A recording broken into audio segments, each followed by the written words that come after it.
What's up, YouTube? Brian here with Team D-Boyz Infinity.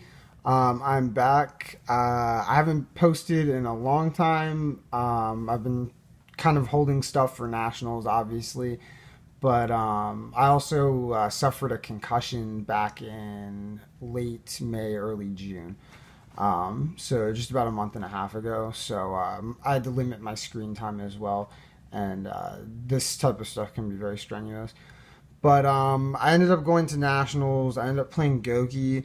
I'll talk about the my deck choice real quick. I was originally going to play Spiral at the event, and or Gouki. I wanted to play one of the Nightmare big field decks, and then eventually I realized Spiral was just not consistent enough.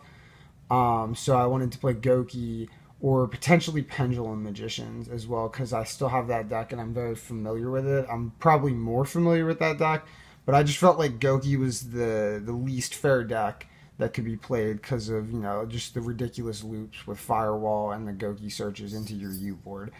And off of like only 2 cards, which is crazy. So I opted to go with Gouki, and I think it was a pretty good choice. But without further ado, I'll go ahead and hop into the deck profile, and then I'll talk a little bit about my nationals experience and the event itself, my matchups. But anyway, we'll go ahead and jump right in. So for the main deck, for the Goukis, you play 3 Suprex. This is like the mandatory 3 of. He's the only Gouki that really does something, I guess. Twist Cobra, 3 of him. He's also pretty good though to out like large threats. Because his deck can kind of struggle with that without making things like Borreload or like bigger link monsters. 2 Scorpio. This was definitely right. I enjoyed having the second one. It's very good with instant fusion. But also just having the second one in deck to search with Isolde to discard off your bat is really nice. 2 Octo, obviously you need this in deck to perform the combo. And then the 1 of Gouki's, the 1 Bear Hug, he's pretty cool, but you don't want to see him. And Headbat. There were points where I did miss the second one, particularly because of reincarnation, but also if you open like double Octo, you sometimes need to send 2 swords to get him on field.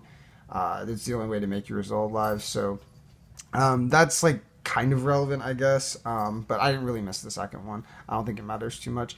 And then the 1 Ibli, obviously, for the Nightmares. And then the last monsters are the 6 Hand Traps, 3 Ash, and 3 Joel, Insane Against the Mirror. Those are the only hand traps you really need in the main without reducing your consistency too much. This card is nuts. It's the mirror match, and I predicted the mirror would definitely be pretty heavy. I knew Gouki was the best deck this format going into the event, and I was starting to realize that other people were going to figure that out as well, and they did. So Droll definitely necessary. Onto the spells, I played the Striker package, 3 Engage and 3 Hornet Drones. It's all you really need. You don't want to hurt too much consistency, except for I would probably play Eagle Booster. I think it could have helped me out in my round 5 matchup against Jeff Jones. He had 2 hand traps, and so Eagle Booster definitely would have been good there because I only had Called by the Grave. But it was funny. A friend of mine came up to me at pre-reg and told me about it, and I almost penciled it in on my deck list, but I couldn't find an extra like copy laying around that I could actually stick in my deck. So I just decided to go with what I had been testing with up to that point. 3 Instant Fusion, like the best card. And 3 Called by the Grave. This deck loses to hand traps, but if you have this, your opponent just loses. 2 Rematch. This is obvious by now. Staple. The Phoenix Blade and the Noble Arms. I don't really think this card matters too much what it is. Although I'll probably play Living Fossil going forward. It was new at the event. But I like this card because it helps with a lot of your worst matchups playing through back row. Because this deck can struggle with disruption. And then the 1-ofs, Rhoda, Reborn, and Soul Charge. These cards are really good, but they brick my hands a lot, so I don't know if I'll be playing them moving forward. And then the 2 Shade Brigadine. I think this card's really good as well. So that's it for the main deck. I think it's pretty standard, at least for like a striker Gouki list. So I'll move on to the side deck. 3 Gamma Seal. This was for pure or for the pure striker deck or for the mirror match. I didn't know you were supposed to be playing Godarla, as the night before the event was when the Aqua Dolphin tech was kind of like coming out. People were talking about it like at pre-reg and stuff. So I played him. I replaced him in the regional flights with Ghost Ogre in case of pendulums, and I didn't actually play pendulums. So, but yeah, I definitely would probably play Ghost Ogre over this card, at least just to stop the mirror, or as well for pendulums, because pendulums are such a good deck. Next card is the 3 cherries. That's for the mirror. Then I would have liked to have these and the ogres, since I didn't play impermanence. I didn't actually particularly care for impermanence too much. I didn't think it really did enough. Same with Red Reboot, so you'll notice I'm not playing that as well. Shared Ride. This card was really good against Trickster Strikers. They search a lot.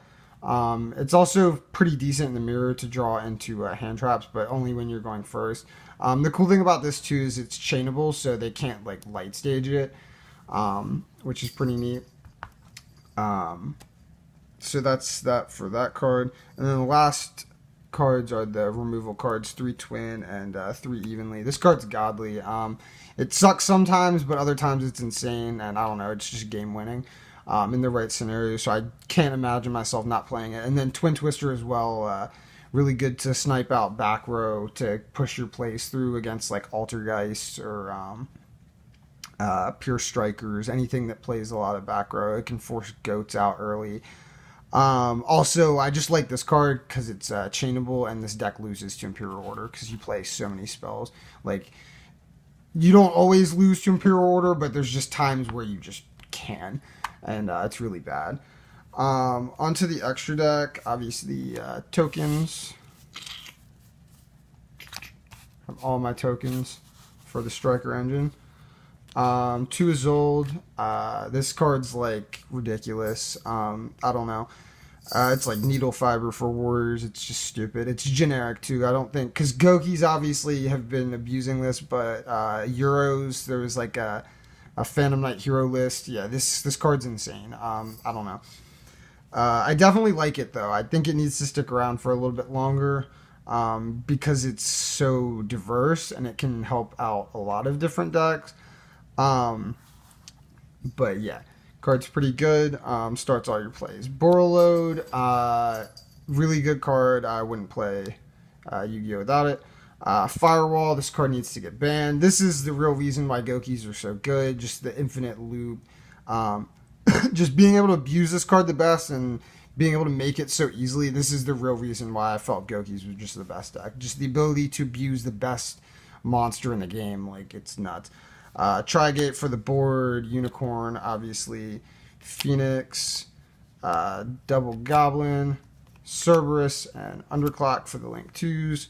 Link 1s, Kagari, Mermaid, and Karibo, and then the Raijin for Instant Fusion.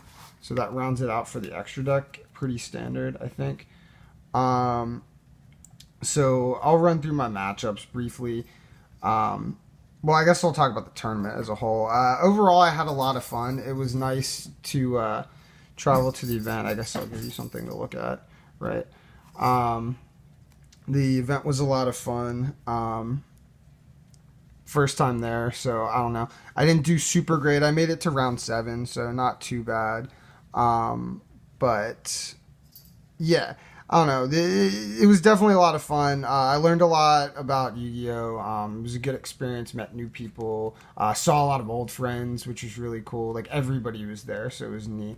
But anyway, I'll just run through the matchups as well real quick. Round 1, I lost to Spirals. He drolled me game 1 and then cherried me game 2. Then I played 3 Trickster Strikers in a row, I believe. Yeah. No, 4. I played 4 Striker Tricksters, including round 5 against Jeff Jones. That was a really interesting matchup. So I had a lot of fun playing him, and he was a really cool guy actually. So I'd never met him in person, but yeah, he was super nice. And then round 6, I played ABC. I lost. These two are the ones that kind of knocked me out. I lost to ABC. Yeah, he just got the buster on the field on like a -2, but it was like too good for me to play through with my hand. And then I bricked, the last match in the mirror 2 games in a row. So I'm not really sure what happened. My hands look kind of similar, both brick hands, so I think my sleeves may have started to stick at the end of the tournament.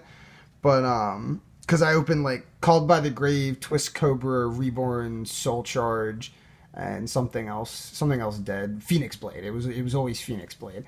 It was that same 5-card opening hand that I opened it. I opened it twice in a row in the mirror match in round 7, and then in round 6 against ABC, I opened it once as well. So it was really, really crappy. So I don't know. You know, it's a huge tournament, 2,000 people. You have bad luck sometimes. So you can't always make it to the top cut. But I don't know. I think that wraps it up for the event experience, the deck profile. But yeah, definitely had a lot of fun, and I can't wait till next season, competitive season starts off. Sneak peek coming up, excited about that, and I'm definitely be trying a lot more stuff at locals now during the off season. So with that being said, if you have any comments, questions, suggestions about the deck, leave them down below. If you like the video, please leave a like. If you're not subscribed to the channel, please subscribe, and thank you guys for watching. I'll be back at you with some more Yu-Gi-Oh content next week.